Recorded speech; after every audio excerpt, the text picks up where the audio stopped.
Hi, it's Marina from Frameright. Welcome to our very first tutorial video. And you're one of the lucky ones because you get to test our very first versions. So I hope you're ready for a bumpy ride, but it will be fun, I'm sure. So first, I'm going to start by showing you the magic of Frameright. So I will quickly do 3 crops into an image and then show on our demo website how it extracts the information from the image files. And after that, I will go through the basic structure of the tool and also what you can do with it. So let's get started.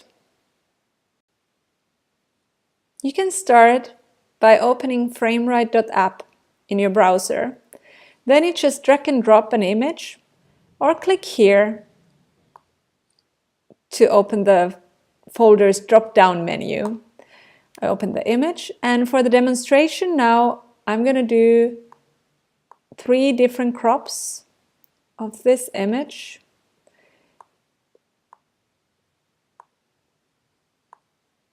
And then I will, this is what I wanted to show. So here, this is what you can now see, and this is what's going to be saved inside the image files metadata. And you can do so by clicking here on the Save button. And now after this, it will be, you can find it in your Downloads folder. Now I go to our demo website, which we have built for that you can test the Frameright metadata on pictures. And here's one of our examples, how it works. So now I will upload the image I just worked with. So it's in the downloads here. It is the exact same, it's exactly like the original file, but the only difference is that now it has more data in the metadata field.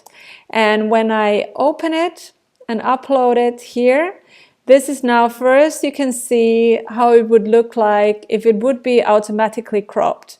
And that's okay. Usually 1 out of 3 is okay, but the 2 out of 3 are really far from okay. So now I click here, and this is now when the magic happens. So now the Frameright data was extracted from the file, and now you can see what happens. And even here, I could get rid of the 2 people that really change the dynamics of the image. So next, I will show you more of the structure of Frameright tool. And let's look at the structure of Frameright. I will start by selecting these 3 images and dragging and dropping them into the tool. And now you can see that you can actually work on multiple files at the same go. You can find them on these different tabs. You just, you can close a tab and an image by clicking here on the X. Or here on the file drop-down menu, you can find Save and Close, and just close it like that. On the left-hand side, we have the arrow cursor tool, a free crop tool, a zoom tool, hand, and also another way of zooming in and out. And with the free hand, you can just, with the free crop tool, you can just select an area, and that will be a crop you just defined. Here you can see the output size of the image, which is the exact size of what are the pixels available. And here in the custom crop library, you can see also what you just created. At first it's named by its size, but you can give it a name. And by committing, you can commit by pushing enter, And then you will be automatically then moved to the arrow cursor tool, which then makes it possible for you to select the crop again, and it will make more sense when there are multiple crops on your image, and then you can select what you want to tweak or work with. With the zoom tool, you can select an area and it will zoom in. By clicking the zoom tool twice, it will show you the real size of the image. And with the hand, you can pan around the picture. And by clicking the hand twice, it will fit screen. And on the right hand side, we have a tab for a protected area. That's something we're building and it's coming soon. On the crop tab, we will go through soon what we have here. And on the multi-crop, we will have it possible that you can do multiple crops at the same time, crops that are close to each other, and that's something we're very close to adding here. So very soon you get to play with that as well. And in the preview, you can take a look at the pictures you have created. But let's start here at the crop tab. And I will actually show you how the social media side works. So here we have collected the major social media outlets that there are. And we are keeping this library up to date. So you don't need to Google the recent sizes anymore. You just select the purpose you want to crop for and go through and make little changes. Go to the next one like so. And like so. And you can just move it, and here you notice it turns red when actually there's not enough pixels in the image. And you can here also see the triangle, which will stay there. Once you go to the next one, you can still see that you have a problem, and you can go back and change it.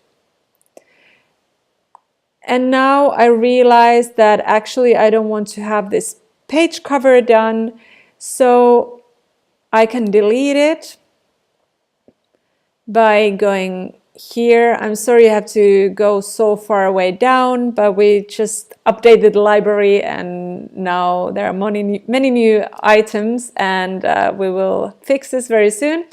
But here you click on the garbage bin and that crop is now gone.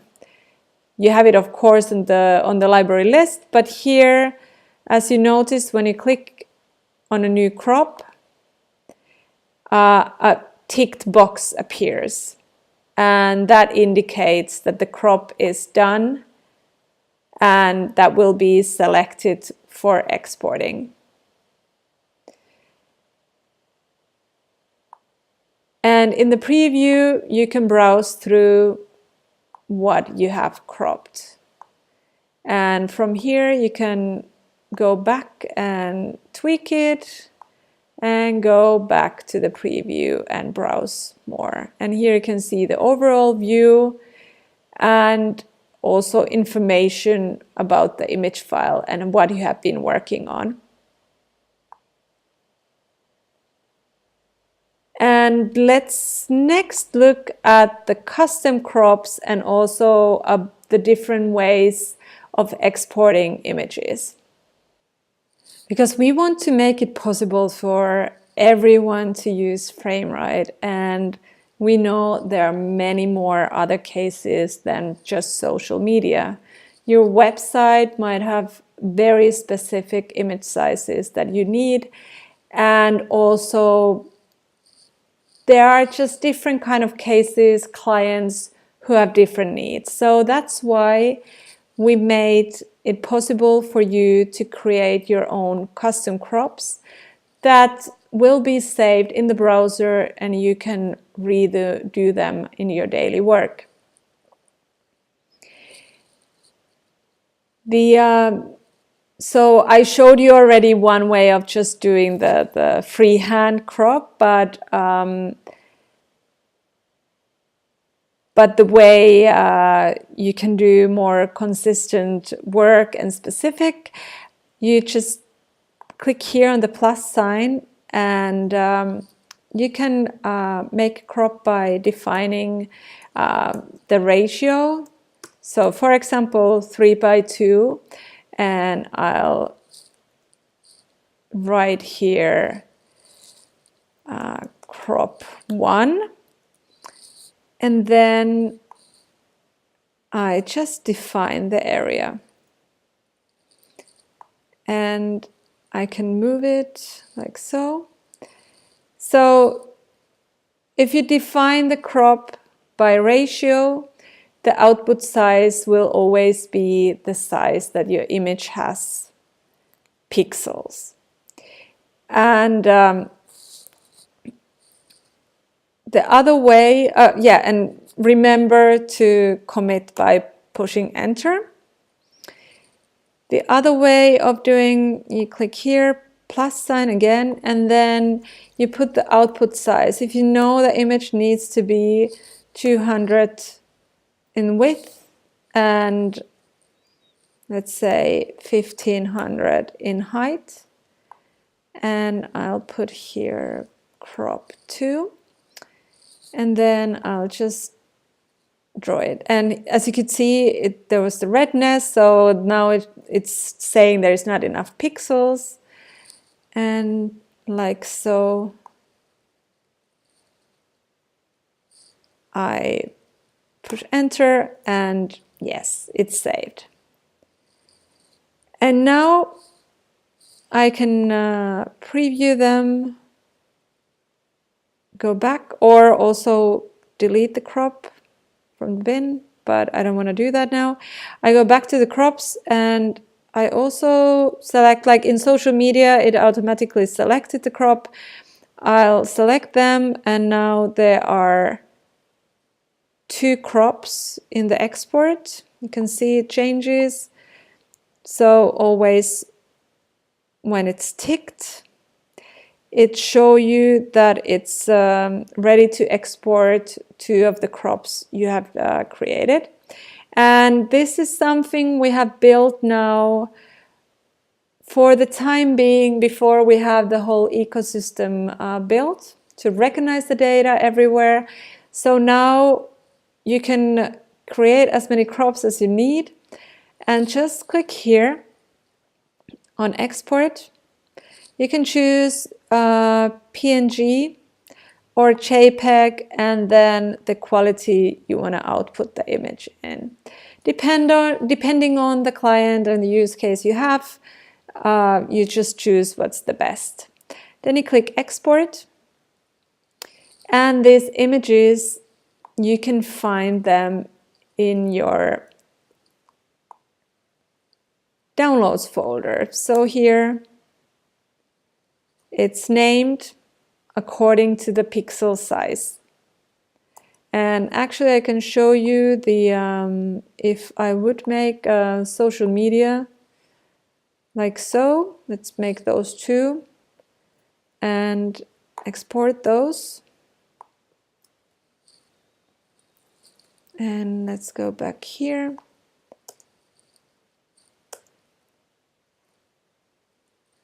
Here I can find it. So here you have the name. So it will always have the original file name, and then on top of that there is the Facebook, share image, and the size.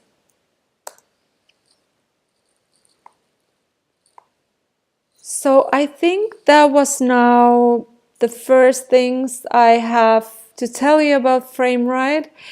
And please test it, use it, let us know all the problems you can find so we can fix them and build a better tool for you. And yeah, thank you so much. We are very grateful for your time. Of course, I forgot one thing. So in the custom library, once you start creating those crops, you might make mistakes, or you want to get rid of something that you did earlier. So here you can delete a custom crop by clicking here in the custom properties next to the template name, and that's how you will get rid of a custom template. So the difference between these two is that this one here deletes the crop from the image. So if I click here, there is no more that specific crop. And here you can delete it from your custom library. We are working on to make that more clear and to separate those processes, but at the moment, this is how it works. Okay, thank you so much. Have fun.